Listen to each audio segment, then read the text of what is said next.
दीपक कुमार यादव जी, छत्तीसगढ़ से। श्री राधा वल्लभ श्री राम। महाराज जी, आपके चरणों में मेरा प्रणाम। महाराज श्री, मेरा प्रश्न यह है कि कुछ माता पिता अपने बच्चों को सरकारी नौकरियों के लिए प्रेरित करते हैं और उन्हीं में से कुछ बच्चे बड़े होकर माता पिता को घर से ही बेघर कर देते हैं। महाराज जी, कृपया मार्गदर्शन करें, कैसे? माता पिता मोह से ग्रस्त पदवी है, ज्ञान से युक्त तो नहीं ना। तो ज्ञान से युक्त होने पर माता पिता भगवत मार्ग की शिक्षा देंगे, और अगर मोह से युक्त है तो मात पिता बालक कहीं बुलावें, उदर भरे सोई जतन सिखावें। वो तो वही मार्ग सिखाएंगे जिससे आपका पेट भरे, आप इंद्रियों का भोग अच्छी तरह भोग सके। तो उसके लिए रुपया चाहिए, रुपया के लिए कार्य प्रणाली का ज्ञान होना चाहिए। किसानी है, व्यापार है, नौकरी है, तो उनका उपदेश उनकी जगह सीमित है। पर बालक का कर्तव्य जो माता पिता का अपमान अवहेलना कर देना, ये नहीं। वो अपने कहीं ना कहीं कर्तव्य में है, क्योंकि मोह ग्रसित पद है उनका। वो यही देखेंगे आपका शरीर स्वस्थ हो, आपके पास पैसा हो, आप अच्छी भोग सामग्रियों के भोक्ता बने, तो वो समझते हैं कि हमारा बेटा सुखी रहेगा, क्योंकि सुख का परिचय केवल वो इतना ही जानते हैं। इसके आगे कोई सुख है उनको ज्ञान नहीं है। तो ज्ञान ना होने के कारण वो अपनी पदवी जो उनको प्राप्त है, माता पिता का कार्य है बालक का पोषण करना, सदगुरु का कार्य है उसे अज्ञान से निवृत्त करके परम पद में स्थित करना। इसलिए माता पिता के प्यार में और सदगुरु के प्यार में विरोधाभास दिखाई देगा। जब सदगुरु का प्यार प्रारंभ होगा तो सबसे पहले कनेक्शन काटा जाएगा। जननी जनक बंधु सुत दारा, तन धन धाम श्रद्ध परिवारा, सबकी ममता ताग बटोरी, मम पद मन बांध बर डोरी। वो अपने आप को एकदम केवल भगवान का भरोसा, भगवान के आश्रित, फिर नौकरी करो, फिर व्यापार करो, और माता पिता को साक्षात भगवान का मंदिर मानकर कि इनके हृदय में भगवान है, उनकी वैसी सेवा करो। ये सदगुरु की आज्ञा होगी। अब माता पिता ने मोहजनित आज्ञा करी और उसने मोहजनित आज्ञा का पोषण किया, अब उसका मोह लग गया दूसरी जगह, ब्याह हुआ, पत्नी हुई, कहती ये तुम्हारे माता पिता हमारी जो सोसाइटी है उसके विरुद्ध नजर आते हैं, हमारे फ्रेंड क्या कहेंगे, कैसे हैं। एक पिता अपने बेटे के यहाँ गया, गांव की बात कह रहे हैं, उसका बेटा थाईलैंड में तो कहाँ था, फिर वो दिल्ली में, वो अपना राजसी ठाट बाट ऐसे। तो जब वो गया तो उनके मित्र लोग बैठे थे, तो पिता, अब गांव का आदमी तो ऐसे मार्किन लगाए, कुर्ता पहने, अब वो ना उठा ना प्रणाम किया। तो अब वो तो पिता है, उनका बेटा कैसे हो। तो उनके साथियों ने पूछा कौन है, बोले एक नौकर है हमारे यहाँ सामने ही। तो उनका अच्छा ठीक है, वापस लौट आया। वो न कभी दोबारा पूछने गए, न गांव गए उनके पास। क्या उनको सोसाइटी क्या कहेगी, ऐसे बाप का बेटा है, एक मार्किन पहने, एक कुर्ता पे। ये है मोह की शिक्षा, ये मोह की शिक्षा का फल उनको मिला है। अगर ज्ञान की शिक्षा देते तो उठ करके खड़ा होता, प्रणाम करता, बैठालता और कहता मेरे पूज्य पिताजी हैं। इसे उनका भागवतिक भाव पुष्ट होता। लेकिन भागवतिक भाव को बिना संतों की कृपा के कैसे जाना जा सकता है।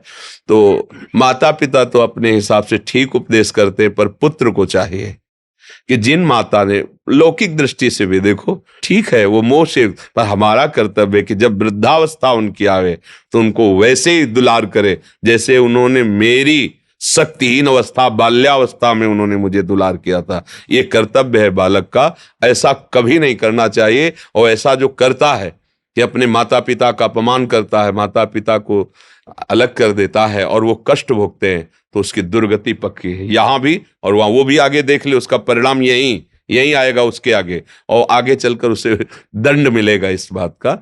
इसलिए आपको चाहिए कि आप अपने कर्तव्य का पालन करें, माता पिता में भगवत बुद्धि करके उनकी आज्ञा से, उनकी सेवा के लिए, चाहे वो गृह कार्य, किसानी हो, व्यापार हो, नौकरी हो, कुछ भी हो, खूब धन कमाओ धर्म से, और परिवार की सेवा माता पिता के भगवत भाव से, और नाम जप करो, कल्याण हो जाएगा। इसी में परम कल्याण हो।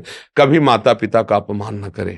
ये जो आज की धूर्तता पढ़ाई से बढ़ रही ना, पढ़ लिख कर अपने को बहुत बुद्धिमान समझ रहे और वयोवृद्ध माता पिता को मूर्ख समझ रहे, उनकी अवहेलना करते हैं, ये बहुत निंदनीय कार्य है। नहीं, हृदय बिछा देना चाहिए। माता जैसी सेवा की ना, जब उसको सोचो ना, अगर एक दिन पेट में गैस बढ़ जाए तो आपको कैसा लगता है? व्याकुलता पैदा हो जाएगी। 9 महीने उन्होंने मुझे पेट में लादा है, 9 महीने। इसके बाद पैदा होकर के उन्होंने अपने रक्त को दूध बनाकर मुझे पिलाया, पोषा, इतना बड़ा किया।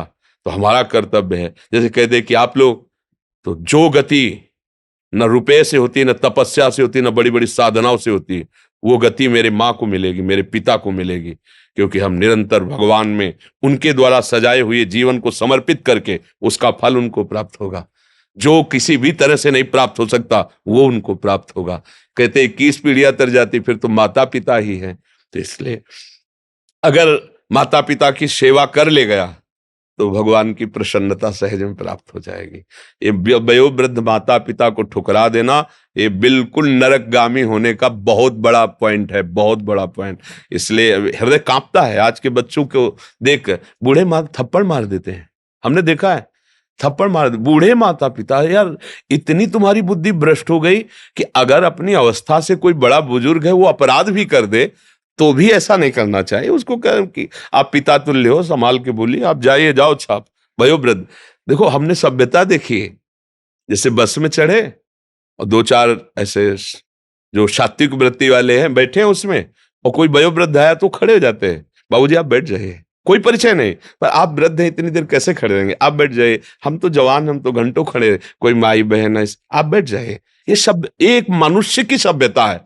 जब हम दूसरों का सम्मान करना सीखेंगे तभी तो हमारी, फिर हमारे माता पिता, हमारा कर्तव्य है कि हमें, देखो माता पिता की सेवा से भगवान बहुत जल्दी प्रसन्न होते हैं। और इसका उदाहरण है महाराष्ट्र में, जो पुंडरीक जी थे वो अपनी माता पिता को भगवान मान के, तो भगवान आए दर्शन देने, और उस समय वो माता पिता को स्नान करा के वस्त्र धारण कराए थे, वयोवृद्ध माता। तो भगवान ने कहा पुंडरीक दर्शन कर लो। कौन हो? पीछे थे, बोले भगवान है। तो वो गरीब घर तो ईंट दे दे कि प्रभु इस पर आसन, मतलब खड़े हो जाइए, हम बाद में दर्शन करेंगे, पहले अपने माता पिता को कपड़े पहनाकर आसन पर। आज भी भगवान उसी ईंट पे खड़े हैं, जिनका वैसे नाम है विट्ठल, पर ईठल भगवान है, सेवा ईंट पे आज भी खड़े, ऐसे इंतजार कर रहे, कर लो। माता पिता की सेवा का फल भगवान स्वयं से आके दर्शन दिया करके। इसलिए धन्य है वो पुत्र जो माता पिता की आज्ञा में रहता है। और उनका कर्तव्य देखो, कोई भी माँ अपने बच्चे के पास जाएगी ना, पहला काम, तुमने शाम के ठीक से भोजन पाया था कि नहीं, अगर सुबह मिलेगी, पाया था कि नहीं, तुम्हें अच्छी नींद आई ना, अच्छा तो थकावट तो नहीं हुई आने में। वो केवल इस बात पर, वो केवल अपने बच्चे को सुखी देखना चाहती है, यही उसका सारे जीवन का फल है। और हमारा क्या कर्तव्य कि ऐसी माँ को, ऐसे पिता को अनाथालय में भेज दें, वृद्धा, जब उनको हमारी जरूरत है तो पर हो जाता है, क्योंकि नवीन जहां पत्नी मिली और उसका वो सब रिश्ता नाता, तो वो पुराने माता पिता का प्यार भूल जाता है, फिर वही अपराध बन जाता है, उसके जीवन में कभी शांति नहीं मिलती। समझ रहे हैं आप जी?